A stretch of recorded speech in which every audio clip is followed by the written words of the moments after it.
Hi there, I'm Patty Samar. I'm the owner and chief creative officer at The Right Company, which is a marketing consultation and full service advertising agency in Port Huron, Michigan. I just thought that today is Thursday and it's kind of the first week of our full quarantine in place if we can week in the United States, especially in the state of Michigan where we are. And I just wanted to offer some tips on working from home because many of you are doing that for the first time. And it is something that I've been doing for the last 20 years. And so I realize most of you are through your first week of trying to do this, probably with lots of distractions, because if you have children, which most people do, or many people do, they are probably underfoot. And I do not have that as a distraction, but I have a husband, and he's kind of like having a 10-year-old kid around sometimes when I'm trying to work from home. So I just thought I'd offer you some tips on working from home and what works for me and some things that you might take into consideration if you're struggling at this point and not sure what else to do, or maybe there's something you could try and work out a little differently. So my first piece of advice is for you to establish a routine, of course, and get up and get dressed and take a shower every morning. Now, I know lots of people have joked with me over the years and said, "Oh, Patty, you must love working at home. You can get up and work in your pajamas." I am not a work in my pajamas gal.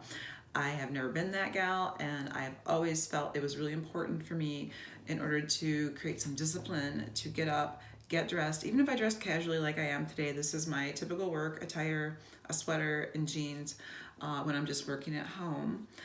I didn't actually even curl up my hair. I kind of turned the ends under for you today, but that's more than I normally do.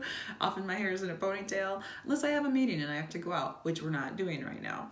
So get up and get ready for work. If you're having trouble kind of getting going in the morning, that might be the key. Get a shower, get yourself feeling wide awake, and get going. The next thing I'd like to recommend is designate a work area. If you're trying to work from home on the couch and then maybe on the dining room table and then maybe some other space you have in your house and you're feeling a little discombobulated, that's because it's really important, I think, to have a designated work area. Obviously, because I work at home all the time, I have an office. That's where I'm sitting right now. I am fortunate to have enough rooms in my home that I can designate a space 100% for my work purposes. But if you don't have a home office, maybe you have a desk or a guest room even. I'm going to recommend a room with doors because doors are great. If you have children that are old enough to understand how to respect boundaries. Mom or dad is at home working and we need to be working, and you need to be working on school for the next half hour, 20 minutes. I realize you can't ignore your kids, for the full 8 hours that you're trying to get some work done. But if you can ask them to please refrain and give you a block of time, whether that's 20 minutes, a half hour, an hour, so you can concentrate in your space, and maybe having the doors closed helps them understand boundaries, I highly recommend that. That has been something that's been new for me to have to work through the last 5 years because I worked at home by myself for about 15 years before I was married and living with my husband. And he retired when he moved in with me, or we bought a house together. So he kind of just pops in every once in a while, and that's very distracting for me. And we've had to work through that quite a bit as a couple. We're probably still working through that some days because he interrupts me. But for the most part, he has learned that when I'm sitting at my desk, that I am working and that he needs to just leave me alone. Again, sometimes having a husband, like having a 10-year-old child. Again, the third thing I'd like to recommend is structure to your day. Think of this, you're going to work. I used to tell people when I was single and living alone and I had a cat that I used to get up, shower, feed me, read the paper, feed the cat, and then walk into my office. And that is really kind of what I do today, only I don't feed the cat because he's gone. Boo. Anyway, I just get up, I feed myself, I read the paper, I watch a little bit of the Today Show, and then I walk into my office and I get started.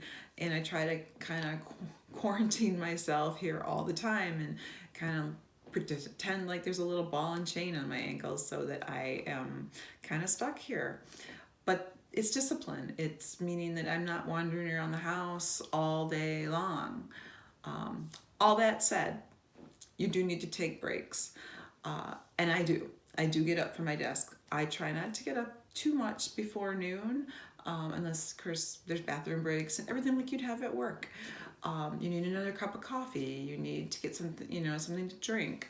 I do all of that, but I try to always march myself right back to my work area so that I'm not, what else needs to be done around this house right now? In your case, again, distractions outside of your workspace might be children, and because I'm not a parent, I can't even begin to understand what that is all about. But that's something that you need to figure out, how you create boundaries if they're old enough to even understand that. But taking breaks is very important.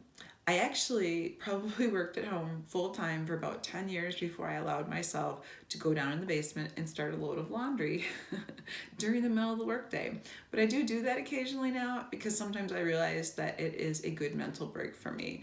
Or empty the dishwasher or do something like that is sort of a mundane task. And I think, that's one of the benefits of being at home during the day is that I can maybe get a chore done that I don't have to save for in the evening when I want to have some fun or do something more interesting than worry about work. And finally, my last thing to recommend to you is go outside, especially right now where I'm not getting out and going out and meeting with clients this week or doing things that I would normally be doing to leave the house, going to the gym or anything like that. Taking walks, and I even ran a little bit the other night, which I just started running and I didn't expect to. I felt so much better having spent time outside. It was so good for the soul. So whether you have kiddos to get out who need to run around or you're just on your own and, leave the house. Yes, we need to keep our social distance from people, but now is a time when fresh air will do your soul some good. And we're fortunate, we have so many awesome trails in this community. If you don't live near the water, it's but a short drive to get to the Riverwalk or Lakeside Beach or Lighthouse Beach. Those places are in my community where I live, and I have walked on the beach in the last couple days, and it is so nice to just sit and listen to the water lap up on the shore. So take advantage of the Blue Water area even in the month of March, and we'll all get through this together. And if you have any other questions or you have any special tips, load them underneath this video and share them with others. Thank you so much for watching.